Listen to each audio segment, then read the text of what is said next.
Hello friends, welcome to my channel travel দুনিয়া। So দেখতেই পাচ্ছ আমি এখন রাস্তায় আছি। আমি এখন যাচ্ছি সেকেন্দ্রাবাদ রেলওয়ে স্টেশন। সেখান থেকে আমার ট্রেন আছে বিশাখাপত্তনম রেলওয়ে স্টেশনের উদ্দেশ্যে। তো রাত 8:40 আমার ট্রেন আছে, গরিব রথ এক্সপ্রেস। অন্য কোনো ট্রেনে টিকিট পাওয়া যায়নি, তাই এটাতেই নিয়েছি। দেখা যাক কেমন হয়। যদিও এটা আমার ফার্স্ট টাইম জার্নি গরিব রথে, খুব ভালোই হবে। চলো তাহলে স্টেশনে গিয়ে দেখা হচ্ছে।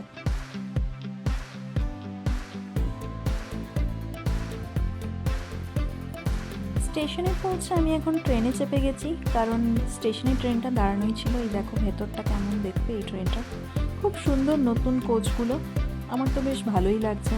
দেখা যাক ঠিকঠাক টাইমে পৌঁছে গেলেই হলো।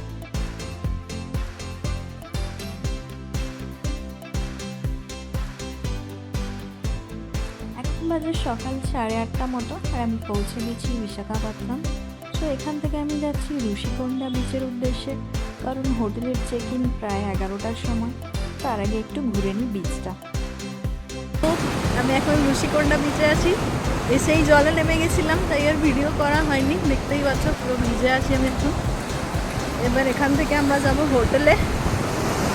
এখান থেকে একটু দূরেই আছে, 5 কিলোমিটার মতো। সামনাসামনি হোটেলে পাইনি রুম, তো হোটেলে গিয়ে তারপর আবার দেখা হবে। তারপর দেখা যাক লাঞ্চ টাঞ্চ করে আবার কোথায় বেরোনো যায়।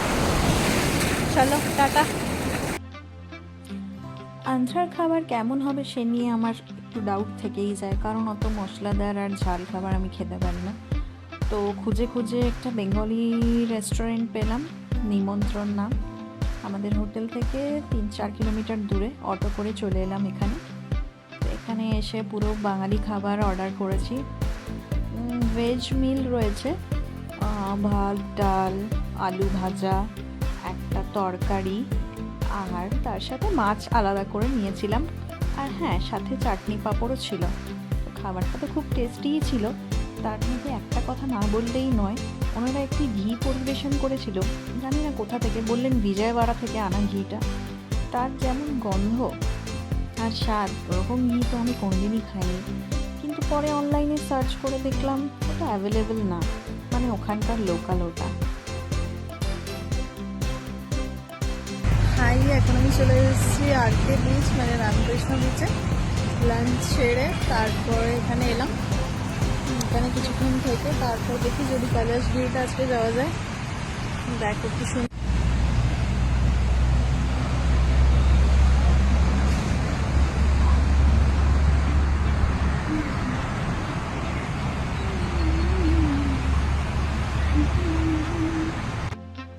আরকে বিচে কিছুক্ষণ বসে এবার আমরা বেরিয়ে গেলাম কৈলাসগিরির উদ্দেশ্যে।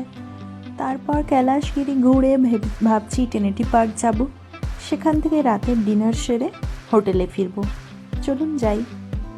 তো কৈলাসগিরি আমরা পৌঁছে গেছি। এখানে এসে আমরা 10 টাকা করে এন্ট্রি ফিয়ের টিকিট কেটে নিলাম, আর নিলাম 150 টাকা করে কেবল কারের টিকিট রাউন্ড ট্রিপের জন্য।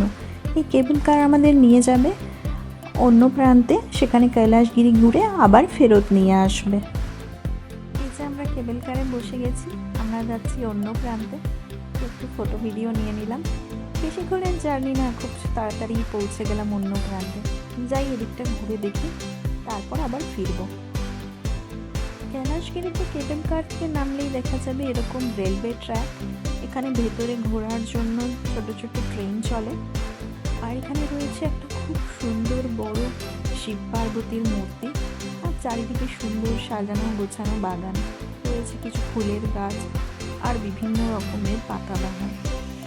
দূরে থেকে তাকালে দেখা যাবে সুন্দর সমুদ্রের ভিউ।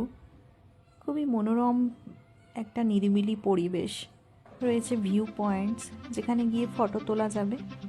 সেখানে দেখা গেল একজন চিত্রকরকে, যিনি অনেকের ফটো টটো পোর্ট্রেট বানাচ্ছিলেন। দেখে আমি যদিও ওসব বানাইনি, তো ঘুরে ফিরে দেখলাম চারিদিকটা। তারপর কিছুক্ষণ ফটো তুলে রেস্ট নিয়ে একটু কোল্ড ড্রিঙ্ক খেয়ে আবার চলে গেলাম কেবল কারে ফেরত অন্যদিকে। কৈলাসগিরি থেকে বেরিয়ে প্রায় ওয়াকিং ডিস্টেন্সেই রয়েছে টেনেটি পার্ক। বেশ কিছুক্ষণ 5-10 মিনিট হাঁটার পর পৌঁছে গেলাম টেনেটি পার্ক। টেনেটি পার্কের জন্য কোনো এন্ট্রি ফি অবশ্য লাগে না, কিন্তু পরিবেশ ভীষণ সুন্দর। সমুদ্রের সি বিচ উপভোগ করতে পারবেন এখানে। আর আরও একটা মজাদার জিনিস এখানে রয়েছে, সেটা আমি ওখানে গিয়েই বলবো। তো ফাইনালি পৌঁছে গেছি ট্রিনিটি পার্ক। এবার আমরা যাচ্ছি নিচের দিকে সিঁড়ি দিয়ে নেমে সি বিচের উদ্দেশ্যে। তো যে মজার জিনিসটার কথা বলছিলাম সেটা হচ্ছে দূরের ওই জাহাজটা, এটা হচ্ছে একটা বাংলাদেশি জাহাজ, যেটা এখানে এসে আটকে গেছে আর ফেরত যেতে পারেনি।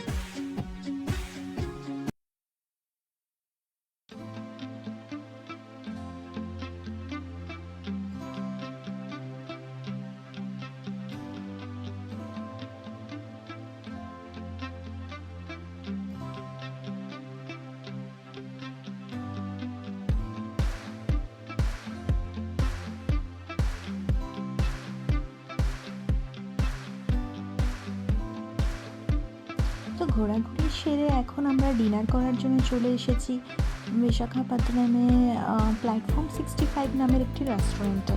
প্ল্যাটফর্ম 65-এর এক্সপিরিয়েন্স আমার আগেও ছিল হায়দ্রাবাদে, তো ফ্যামিলিকে নিয়ে তখন যাওয়া হয়নি, সেই জন্য ভাবলাম ফ্যামিলিকে নিয়ে এসে এই এক্সপিরিয়েন্সটা আবার করা যাক, দেখা যাক কেমন হয়।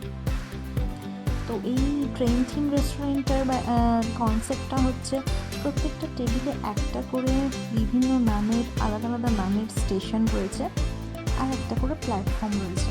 তো যখনই সিগন্যালের গ্রিন লাইটটা জ্বলবে দেখো, তখনই ট্রেনটা ঢুকবে আর ট্রেনটা নিয়ে আসবে সাথে করে আমাদের অর্ডার করা খাবারগুলো। তারপর সেই খাবার নিয়ে নিজেরা সার্ভ করে নাও বা ওয়েটার সার্ভ করে দিলে তারপর সেটা এনজয় করতে পারো। সুন্দর না কনসেপ্টটা? এটা ইন্ডিয়ার সবথেকে বড় ট্রেন থিম রেস্টুরেন্ট।